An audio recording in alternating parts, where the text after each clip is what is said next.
Hold up, because this goes way beyond a single night in the cage. What just happened wasn't merely a fight. It was a tremor that shook the entire lightweight division to its core.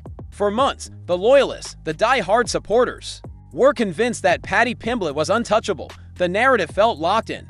The momentum seemed unstoppable. He looked destined to keep rolling, to keep proving the doubters wrong. But beneath all that confidence, small warning signs were quietly stacking up. Most people ignored them. Now they can't, because the aftermath doesn't look stable. It looks chaotic. Rankings feel uncertain. Contenders are circling. The whole division feels like it's been cracked down the middle. And here's what people don't want to admit: that final decision wasn't just about declaring a winner. It poured gasoline on an already volatile situation. It created tension. It sparked debates. It planted seeds that could grow into rivalries, rematches, and long-term fallout that reshaped this weight class for years. The fight itself, it wasn't pretty. It wasn't smooth. It was raw, brutal, and at times downright controversial. There were moments that pushed the limits, moments that had fans questioning what they were watching. And out of all that chaos came a verdict that may redefine legacies. Even with celebrations still ringing out, there's an uneasy feeling hanging in the air. Something unresolved, something unfinished, because this story didn't end when the referee stepped in. It may have just begun. Your thoughts on Justin Gaethje and Paddy Pimblett delivering a 5-round battle? Yeah, I mean, what a couple. So Paddy Pimblett at the weigh-in yesterday says, "I'm going to knock this motherfucker out tomorrow." And I was like, that's interesting. And he never abandoned that game plan. Even when, he got dropped a couple times, I kept waiting for him. I'm like, he's eventually going to have to shoot and try to submit him. Now, I didn't know Paddy Pimblett had a chin like that till tonight. And, yeah, absolute dogfight in a war, and much respect to both guys. The only choice. And I knew he wasn't going to quit. He's not a quitter. I've never seen him quit, never seen him give up. And luckily, I found some success early. Like I said, I was going to have to steal some momentum. And half of wrestling is stopping people from taking you down. And that's what I was best at. And so luckily, I was successful tonight from keeping him there. I thought I grappled well. I was in his guard, in his guard a little bit. If I took my foot off the pedal for a second, he was on my ass. And he did a good job up to the last second. I really wanted to finish him. But I loved teaching him a lot. He said my face was not going to look the same after the fight, and his would look the exact same. So as soon as it was over, I was like, well, look at your face, motherfucker. It does not look the same. You cannot have that mentality when you come in there. He needs to accept the worst possible outcome, and that's how you perform the best, when the pressure's not.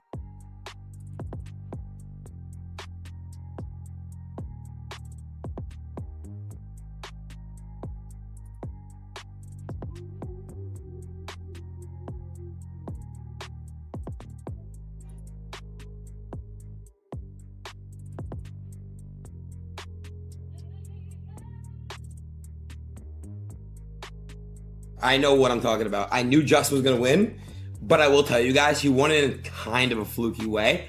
There were multiple eye pokes, and he kind of did get him in the balls. But, chat, can I ask you guys a genuine question? And I'm not shitting on anybody. Do you guys really think either of them are going to beat Topuria? Come on.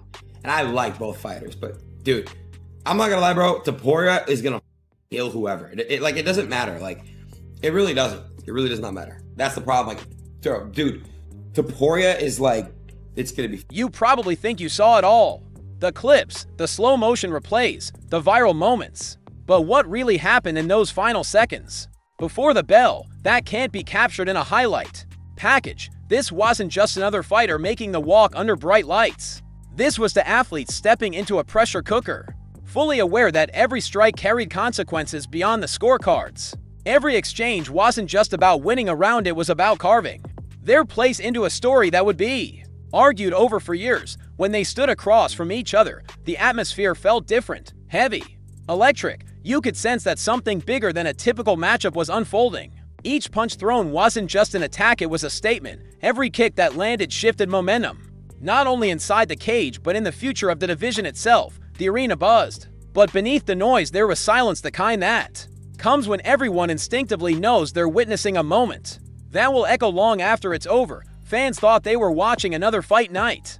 What they didn't realize was that the fallout from those few minutes would send shockwaves across the sport, and once that final bell rang, nothing would feel the same again. Clear in the cage, but I just wonder if you can kind of put it into words now, just how much that result meant to you and getting the win tonight. Yeah, I felt like I took winning for granted for a while. I feel like I just never lost. Now coming off 2 losses, like, man, it really feels good to win. So I just, yeah, I don't usually get like that too. I usually after a win, I just kind of, like I said, I just feel like it's always going to win. So after coming off those losses, I was definitely felt good. Yeah.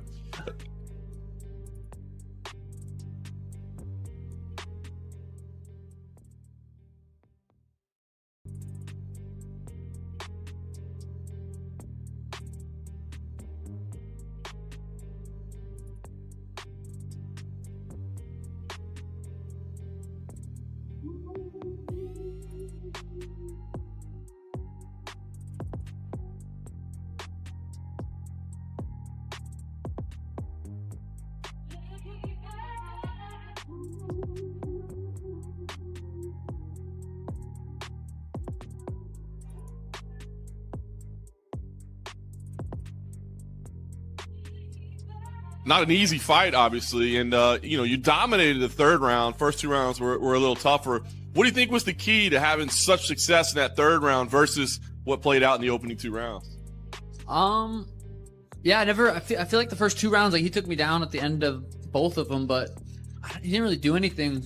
I don't know. I feel like I didn't even know I got hit. Tim said there was a video, he hit me with like a left hook, but I just feel like I didn't even take any damage other than inflicting, damage on myself from kicking him and stuff. But yeah, I feel like I won every round as far as damage goes, but I'd have to go back and watch it. Yeah. The way the judges had it, they had you winning round 1 and round 3 obviously was clear. I know after the fight was over, I saw, you're walking around, you're like, hey, that's my fight. I won that. That's my fight. Was that you kind of like hoping and thinking, or did you know for sure? Did you felt confident? Again, I didn't feel like I got hit. Like, so in my head at the time, I mean, I must have got hit once or twice, but I really didn't feel like I got hit. G versus Topuria, it's probably going to be a crazy fight also, most likely. Yeah, I agree. It's going to be interesting. I think that Ilya hits like a truck, and so does Gaethje, and I think if Gaethje They met in the center and tapped gloves one last sign of respect before everything turned violent. The second the action began, my stomach dropped. The energy shifted instantly. When Gaethje surged forward, it wasn't just pressure, it was intent, cold, direct, relentless. Every step he took screamed that he had come to break something. But Paddy Pimblett wasn't reacting blindly. Those low kicks weren't random counters, they were precise, targeted. Meant to slow the advance and chip away at the base, each strike had purpose to disrupt the rhythm. Create doubt, open doors. Still, there's a bigger question hovering over all of this. We still don't truly know what kind of condition Justin is in after a war like that. A fight so punishing it forced him to halt when damage piles up like that. You have to ask, what does it mean for the interim title, for a potential unification bout, if he's genuinely compromised? Should he even be anywhere near that conversation for a while? The tension inside that arena was suffocating. You could feel it pressing down on everyone watching. Then Gaethje took control of the tempo. Not just with punches, but with brutal body kicks that thudded with sickening force, and he was landing them clean. The right hand, though that was the real danger, he kept loading it, stalking behind it, waiting for the perfect opening. It wasn't flashy, it was inevitable. When that overhand right finally launched, the sound of the crowd changed. A sharp collective gasp. You could almost hear belief cracking in real time. From that point on, this wasn't about clean technique or tactical exchanges anymore. It became instinct versus instinct. Pride colliding with survival, and somewhere in that chaos, someone realized too late that they weren't dictating the pace anymore. They weren't steering the storm, they were trapped inside it. Then everything exploded. A crushing hook, a savage uppercut, and suddenly, the knockdown. The way Justin followed up, there was nothing measured about it. No hesitation, no calculation. It was pure predatory instinct. He sensed vulnerability and attacked with everything he had. And when Paddy somehow twisted, scrambled, and forced himself back to his feet only to be blasted right back to the canvas, it hit me like a punch to the chest. This wasn't just grit anymore. This wasn't just heart, this was turning dangerous. In that split second, a heavy thought crept in. This could change careers. The kind of damage that doesn't fade when the lights go out. The kind that lingers. And if you think the chaos stopped inside the cage, you have no idea what nearly unraveled behind the curtain later that night. Because something shifted. Gaethje almost deliberately began fighting like defense no longer mattered. He was stepping into shots, absorbing uppercuts, marching forward as if proving he could endure anything. It wasn't reckless, it felt intentional, and then came the eye poke, clear as day, no debate. It was obvious, but what happened next was even stranger. The crowd turned on the wrong man. The boos rained down in the opposite direction, and in that bizarre moment, the energy inside the arena fractured. You could feel it. The rhythm of the fight cracked. Controversy doesn't grow by accident, it feeds on confusion. And when someone appears to gain from that confusion, that's when it becomes something else entirely. Round 2 exploded. Justin was throwing with such force he was nearly stumbling over his own momentum. Meanwhile, Paddy's uppercut kept firing up the middle like a piston, sharp, timed, relentless, yet Gaethje refused to slow down. Pain didn't register. If anything, it seemed to fuel him. Now listen carefully, because this is where the quiet conversations began. People cage side noticed something, a look, an exchange, a moment that didn't sit right. And if what they think they saw ever surfaces publicly, it could completely reshape how this round is remembered. Gaethje went back to the body with vicious kicks, then whipped that right hand upstairs again and again. When one finally landed flush, the expression on his opponent's face wasn't panic. It was calculation. Cold, measured, almost detached, and that's what makes it unsettling. Elite fighters don't wear that expression unless they've made a choice: damage over safety, risk over caution. Then he forced Paddy down again and began diving through those dangerous up kicks. Without hesitation, no second thoughts, no hesitation, and at that point, I was certain, absolutely certain, we were seconds away from something irreversible.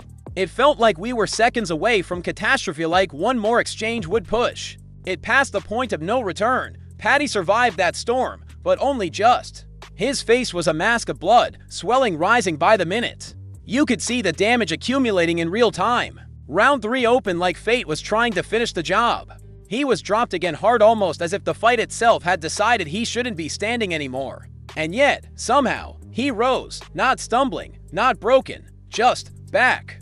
But here's where everything subtly shifted. Justin's pressure so overwhelming, so constant, teased ever so slightly, not dramatically, just enough. Just long enough to matter. That microscopic slowdown created space, and that space, that's where the controversy later found oxygen. The calf kicks began to stack up, sharp jabs pierced through, then came the knee to the cup, intentional or not.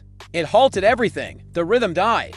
The tension froze. When action resumed, Paddy looked recharged, clear-eyed, focused. Justin, on the other hand, looked irritated, the kind of frustration that has historically led him into dangerous decisions. If you call that coincidence, you're missing the details. Then we entered the championship rounds, the kind of rounds that feel almost too violent to be legal. Justin unleashed everything. Hooks, overhands, body shots. He emptied the tank and then tried to find more, but Paddy's counters were surgical. Every time Justin stepped in, he paid for it. The durability both men showed was unreal, almost inhuman. But toughness can be deceptive. Sometimes it masks fatigue, sometimes it hides desperation. Because the momentum didn't shift in one dramatic explosion, it eroded, slowly. Like exhaustion itself was steering the fight instead of dominance. By the 5th round, the crowd had lost its mind. The noise was animalistic. Two fighters locked in a brutal equation of power versus persistence, neither willing to yield an inch, and then it happened again. Another knee. Another brutal shot to the cup. This time Justin collapsed, folding to the canvas in visible agony. The arena fell into that eerie half-silence where no one quite knows how to react. Time didn't just pause, it felt like it snapped. And as I watched it unfold, as I sat there watching it all unfold, a strange, uneasy thought crept in. This ending, it's going to age strangely. Not tonight, not tomorrow. But when people start digging deeper, when the questions start surfacing, who was aware of what? When did they know? And why didn't anyone say anything sooner? Then the judges' scorecards were read. For 8 for 7 for 9 for 6 unanimous decision for Gaethje. And the second those numbers echoed through the arena, something in my head just halted. Because scorecards don't just declare a winner, they shape the official narrative. They lock in a version of events that history will reference over and over again. But the truth about fights like this, the real story, is usually hidden in the margins. In the fine print no one studies until much later, when it's too late to rewrite anything. People are already labeling it Fight of the Year, calling it an instant classic. And sure, on pure violence and heart alone, it qualifies. It was wild. It was relentless. It showcased the absolute extremes of human toughness. But true classics don't usually come wrapped in this many question marks. They don't leave behind this much debate,